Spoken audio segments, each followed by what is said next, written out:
All right, hey guys, Matt here from AwesomeToyBlog here, San Diego Comic-Con. I'm still at the Hasbro booth. New shirt though. My favorite shirt that I get to see. This is my favorite. This is my favorite Transformers shirt. Yeah. Just because you have to know a little bit for it to work. Yes. But you don't have to know too much because it's very obvious what it is. Yes. I'm here with Nate and Evan. We're here to talk about robots in disguise. Everyone's favorite transforming robots. Well in their 40s now. Yes. So they're probably starting to get AARP mailings. So yeah, how's your Comic-Con been? It's been fantastic. It's been great. This is great. Just did the panel yesterday. We had the concert on Thursday, which was so much fun. I mean, the whole thing has just been great. And talking to the fans is always, our favorite thing to do when we get here. Let's actually talk. You closed the panel yesterday with a very special performance. Yes. A very shocking performance. Yes. Because I was at the concert at House of Blues, and that was amazing. Like, I knew I was gonna like it. Yeah. I'll be totally honest. I expected to see Britta Phillips, the voice of Jem. I did not expect to see Jem. Yes. Right? Like, she went the full mile. And truly outrageous. Cold Slither was amazing. Yes. And Knights of Unicron, just the soundtrack in a way you've never heard it before. Yes.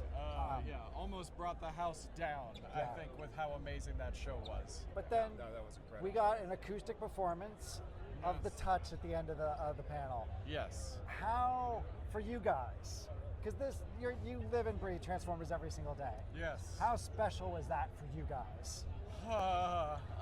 It was very special. Yeah. We also got to interview Stan Bush right beforehand, and there's a photo of me going like as I'm shaking his hand. But it was phenomenal. Yeah. I actually tell you, I caught him on the other side of the booth before the panel. Nice. And I got to thank him.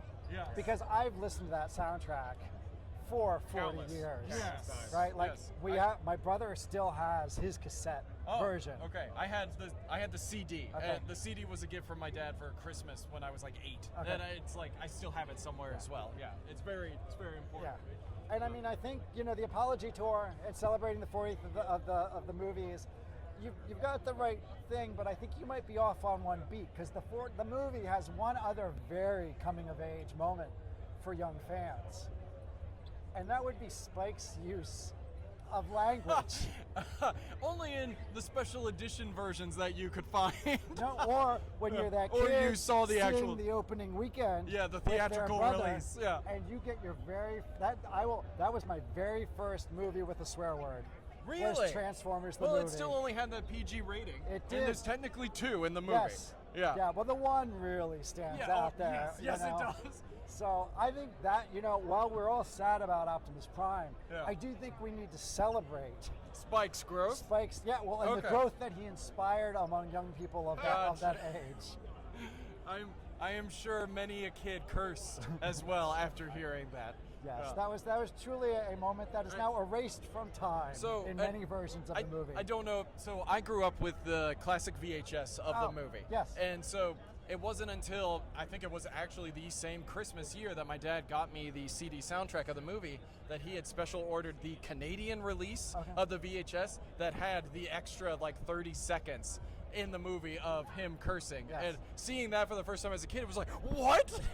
No, that was just one of the things, because what am I watching? This is amazing. Yeah, exactly. And then only to be just devastated. Yes. A short bit later, of course. Yes. But now your con has been a big success this year. I want to talk about the surprise, maybe blockbuster hit.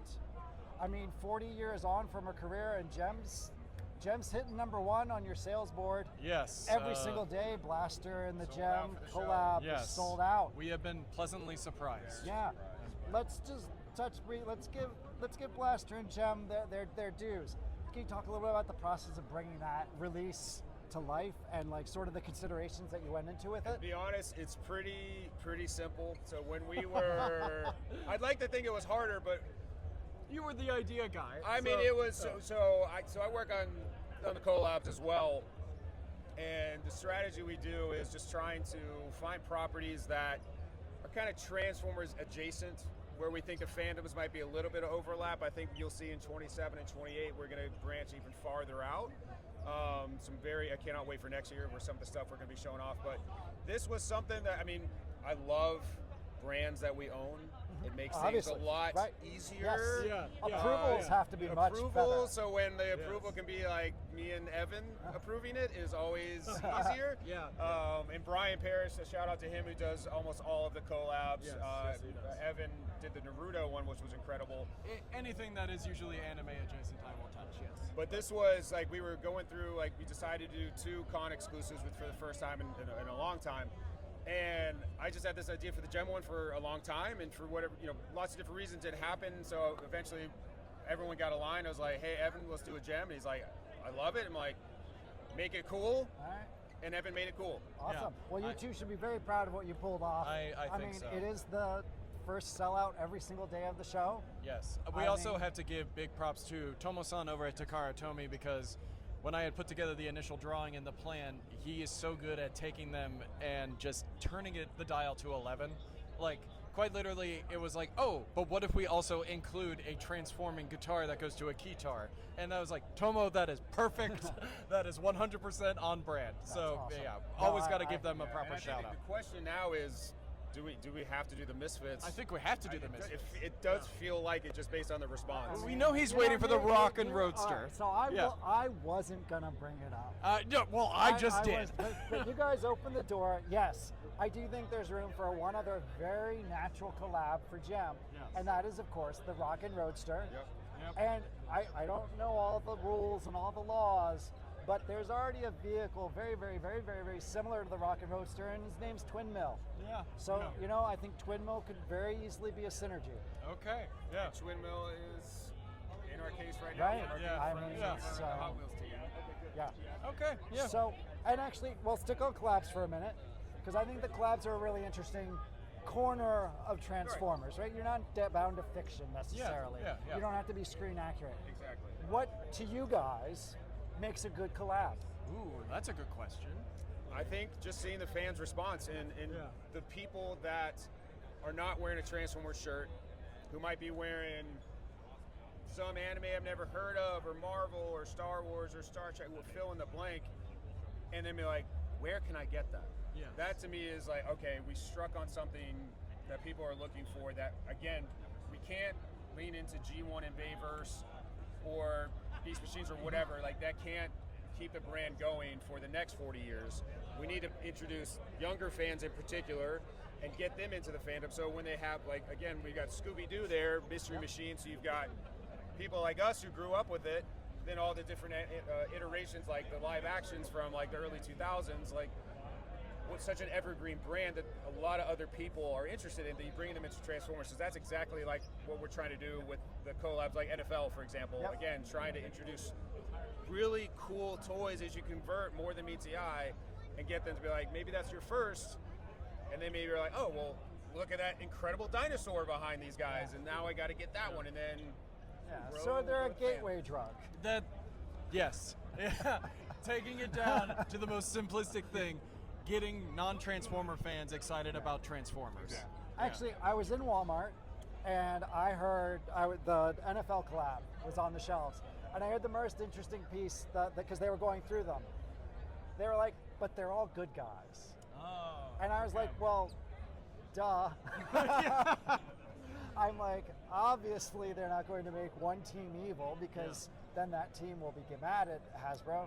But I thought that was a really interesting piece of feedback, that even in a place where they're still, they're not, they did not seem that they were super familiar with Transformers, but they identified Autobot As and, the good guy. and Decepticon. So I do think that, I think finding the right evergreen brands to collab with, it helps when they're on the same footing as Transformers, because Transformers is an evergreen, well-established brand. So I find the collabs to be you guys do really interesting work there. Thank you. And it's nice to see sort of, you have the freedom to do really creative things. Yeah, and honestly, in the last couple of years, just how well Transformers has done, even outside the toys, it's opened up doors that were closed previously. So other partners that we have tried to work with in the past, they said, "No, we're good," are now calling us because they've seen, like, oh, well, that's really cool collab. Like, why can't we play Transformers? Like, yeah, absolutely. So again, like the 2027 lineup, which we'll have next year, and the 28 lineup, which is almost done for the collabs, I would say it gets even better. Awesome. No, it's an exciting place of line, but of course, there's much, much, much more than collabs. Always. Let's talk about Studio Series. Okay. So you have kind of announced that there's sort of going to be a drift in what Studio Series is an focusing inclusion of an addition, we'll say. So it's now anything media is essentially Studio Series. Yes. So G1 Cartoon, Transformers 86, Bayverse, comics, anything that's been in a form of media is Studio Series candidate. Correct. What for next year's Studio Series has you just most excited for everyone to get in their hands? Well, so obviously we're digging deep into comic books now as well. We just showed off Shredhead. Shredhead was amazing. The also, crowd reception was fantastic. Yes, it was. We were very happy about that. But also IDW Nautica. So we're trying to show that all comics are open and available for Studio Series as well. And we think that that's exciting because there's a lot of characters in there that haven't had good toys or haven't had toys. And we're excited to bring them out there. What about you, Nate? I mean, I think the comics to me, and in particular, like the Lost Light series, so I think bringing those to life, it's sometimes for the first time ever, sometimes like one figure from 2002 that no one was able to get.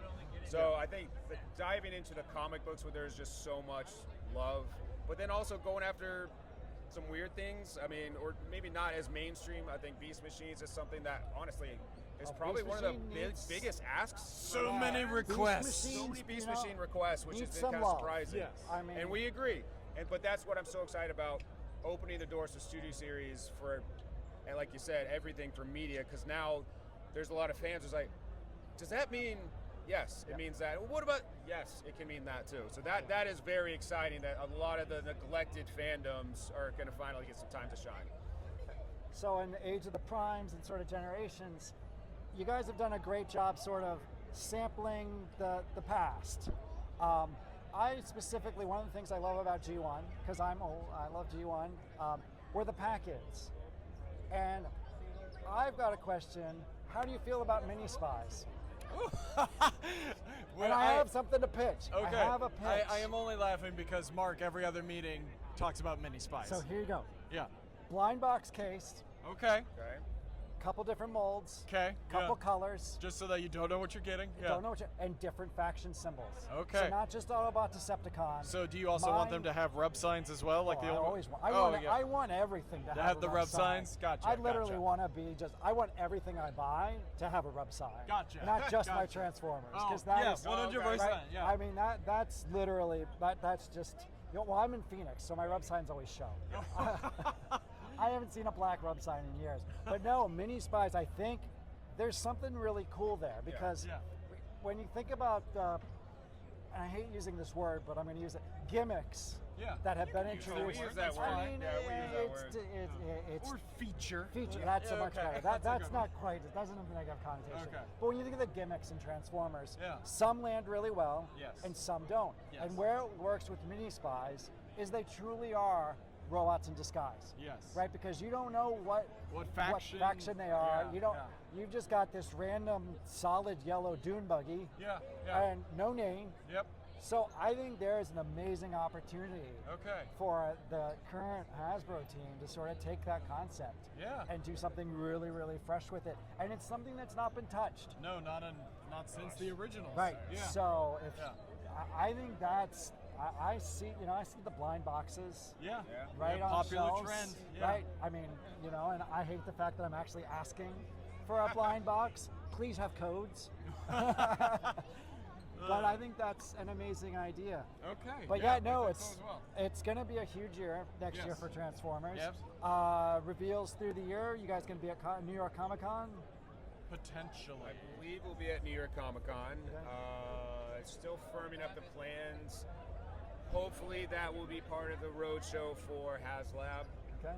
Hopefully we'll be able to show that off again. We announced that we are doing a HasLab, hoping to start the campaign this year. Again, 45-day window, so there's only so many months left. So happy to share that. That is hopefully where we will show that off. plans change all the time. All right. We may have to shift out the date just because the complication. And again, Mark, it's what is today? Saturday. I'm sure Mark's probably literally working on it right now in his home, unfortunately. But yeah, hoping to be at New York Comic Con. We do still have two more 86 reveals for Apology Tour items that'll be coming in 27. We haven't announced which ones those are going to be yet, but still some more reveals. This is the bulk. I will say this is definitely the bulk, but we do have some more very, very good ones coming. That's awesome. Well, I look forward to seeing what you guys have up your sleeves, short as they may be for the rest of the year. And yeah, thanks. You guys make incredible toys. Thanks. I love the Thank passion Hasbro has. Thank you. So thank you so much, and thanks for your time. Of course. Absolutely. Thank you, Cool. man. Thanks. Yeah.